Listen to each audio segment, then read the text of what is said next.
ప్రత్యేక హోదా గురించి మీరు ఎందుకు మాట్లాడటం లేదు? మీకు ఆంధ్ర రాష్ట్రం చాలా ముఖ్యమని చెప్పారు బడ్జెట్ ప్రసంగంలో. ఆంధ్ర రాష్ట్ర విభజన హక్కులన్నీ గౌరవిస్తూ మేము ప్రకటిస్తున్నాము అని చెప్పారు. కానీ మొట్టమొదటి అంశమే ప్రత్యేక హోదా కదా. మరి ఇవన్నీ మీరు ప్రకటించి అసలైన దాని గురించి అసలు మీరు మాట్లాడకనే పోతే మరి ప్రత్యేక హోదా మీరు ఇవ్వదలుచుకోవటం లేదా? ఇవ్వదలుచుకోకపోతే చెప్పే ధైర్యం మీకుందా? మోడీ గారు వచ్చి తిరుపతిలో సభ పెట్టి 5 సంవత్సరాలు కాదు 10 సంవత్సరాలకు ప్రత్యేక హోదా అని తెలుగు ప్రజలందరికీ, ఆంధ్ర రాష్ట్ర ప్రజలందరికీ మాటిచ్చిపోవడం జరిగింది.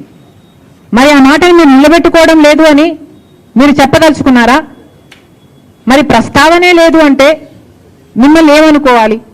పార్లమెంటులో ఇది అప్రూవ్ అయింది, ఉభయ సభలలో ఇది అప్రూవ్ అయింది. ఈ వీడియో కానీ మీకు నచ్చినట్లయితే లైక్, కామెంట్, షేర్ చేయండి. మరిన్ని అప్డేట్స్ కోసం సబ్స్క్రైబ్ చేయండి.